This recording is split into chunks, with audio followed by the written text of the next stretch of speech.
আসসালামু আলাইকুম প্রিয় সপ্তম শ্রেণীর শিক্ষার্থীরা। এবার আমি তোমাদের দ্বিতীয় সৃজনশীলটার প্রশ্ন এবং সমাধান করছি।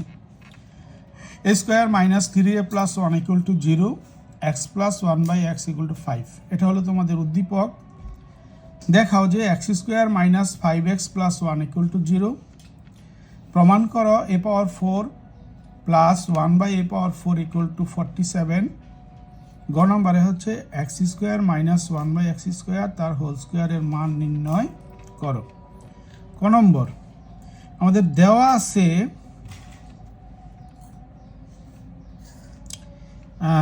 X plus 1/x equal to 5।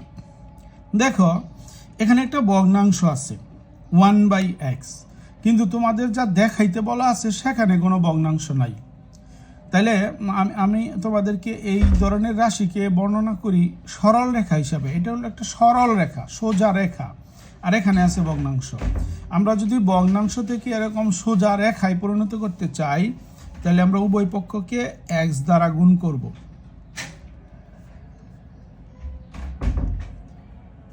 এটা আবার লিখি, x into x, 1/x into x, 5 into x. আমরা প্রতিটা পক্ষকে এক্স দ্বারা গুণ করলাম, বা এক্স এক্সে গুণ করলে এক্স স্কোয়ার, এখানে হলো 1, এখানে হলো 5x, বা x square minus 5x plus 1 equal to 0।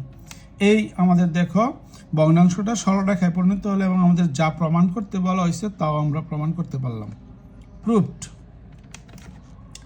এবার আসি আমরা দ্বিতীয় সমস্যাটিতে। দ্বিতীয় সমস্যাটিতে খ নম্বর দেওয়া আছে a square minus 3a plus 1 equal to 0। এবার সরল রেখা দেওয়া আছে, কিন্তু আমাদের প্রমাণ করতে হবে ভগ্নাংশ যুক্ত একটা রাশি। সেক্ষেত্রে আমরা এই সরল রেখাটাকে ভগ্নাংশে পরিণত করব। a square by a, 3a by a, 1/a, 0/a। আমরা এ দ্বারা ভাগ করলাম, এ দ্বারা ভাগ করে, বা এখানে পেলাম a, এখানে পেলাম 3, এখানে পেলাম 1/a, এখানে পেলাম 0, বা a plus 1/a equal to 3। 3টা ওই পাশে নিয়ে গেলাম, মাইনাস চিহ্ন আছে, প্লাস হয়ে গেল। এবার আমরা জানি আমাদের যেটা প্রমাণ করা আছে, প্রমাণ করতে দেওয়া আছে সেখানে পাওয়ার 4 আছে। আমরা এটাকে বর্ণনা করি 4 তলা হিসেবে। এটা 4 তলা, আমরা আগে 2 তলা মানে পাওয়ার 2 এর জন্য কাজ করব। তো প্রথমে আমরা a স্কোয়ার প্লাস 1/a স্কোয়ারের মান বের করব। সূত্রটা হচ্ছে a প্লাস 1/a তার whole square minus 2 into a into 1/a। কাটা গেল, এখানের মান 3 তার square minus 2, 9 minus 2 equal to 7।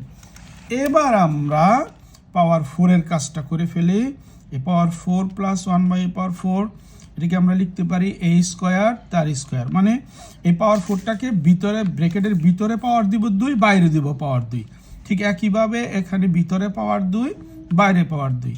এই ভিতরের অংশটুকে আমরা এ মনে করলে এটা a স্কোয়ার, এটাকে b মনে করলে b স্কোয়ার। সূত্র হলো a প্লাস b। দেখো আমি a প্লাস b বলছি কিন্তু লিখেছি কিন্তু ব্র্যাকেটের অংশগুলো। a প্লাস b তার whole square minus 2 into a into b। আবারও দেখো আমি a বলছি কিন্তু লিখেছি a স্কোয়ার। এবার এটার সাথে এটা কাটা গেল, এটার মান আমরা উপরে বের করে রেখেছি 7 তার স্কোয়ার বিয়োগ 2, 49 বিয়োগ 2 ইকুয়াল টু 47। এটা হয়ে গেল প্রুভড। তো আমরা এভাবে খ নম্বর প্রশ্নটার সমাধান করে ফেললাম। এবার আমরা আসি গ নম্বরে। গ নম্বরে দেওয়া আছে x plus 1/x equal to 5। দেখো আমাদের কিন্তু প্রমাণ করতে হবে এক্স স্কোয়ার মাইনাস, এই যে দেখো মান নির্ণয়ের বেলায় এখানে প্লাসের মান দেওয়া আছে, কিন্তু এখানে যখনই তোমরা মাইনাস দেখতে পাবা তখনই মনে রাখবা যে আমাদের আমরা জানি দিয়ে একটা সূত্র লিখতে হবে। আমরা জানি সেটা হলো x minus one by x তার whole square equal to x plus one by x তার whole square minus 4 into x into one by x. আরেকটা কথা হলো আমরা জানি সূত্রে কিন্তু সবসময় 4 হয়, কারণ দুইটা হোল স্কোয়ারের সাথে এখানকার সংখ্যাটা সবসময় 4, এটা কিন্তু ভুলে 2 লিখে ফেলো না, এটা 4 লিখতে হবে। তাহলে 25 মাইনাস 4 ইকুয়াল টু 21। তাহলে এই পাশ থেকে যদি আমরা স্কোয়ারটা বাদ দেই তাহলে এই পাশে আমাদের একটা রুট দিতে হবে। এই আমরা রাশিটা পেয়ে গেলাম। এবার আমাদের ওই আগের মতো কি করব, পাওয়ার 2 এর কাজটা আগে করব। X square minus 1 by x square, সূত্র হলো এক্স প্লাস 1 বাই এক্স তার whole square minus into x minus 1 by x. তো এটা সূত্র a square minus square a plus b a minus b, এখানে হচ্ছে 5 আর এটার মান হচ্ছে √21। এখন আমাদের প্রদত্ত রাশিটা হচ্ছে প্রদত্ত রাশি x square minus 1 by x square তার হোল স্কোয়ার, এখানে মান হলো 5√21 তার স্কোয়ার হলো 525। এটা হলো অ্যান্সার। জি, এইভাবে তোমরা এই ধরনের মান নির্ণয় বিষয়ক সমস্যার সমাধান করতে পারো। মান নির্ণয় বিষয়ে এটাই সবচেয়ে স্ট্যান্ডার্ড প্রশ্ন এবং তোমরা এটা ভালো করে চর্চা করবা, নোট খাতায় উঠিয়ে রাখবা, যাতে পরীক্ষার আগে তোমাদের এই ধরনের সমস্যার সমাধান করতে কারো হেল্প না লাগে। তো শিক্ষার্থীরা আজকের মতো এই পর্যন্তই।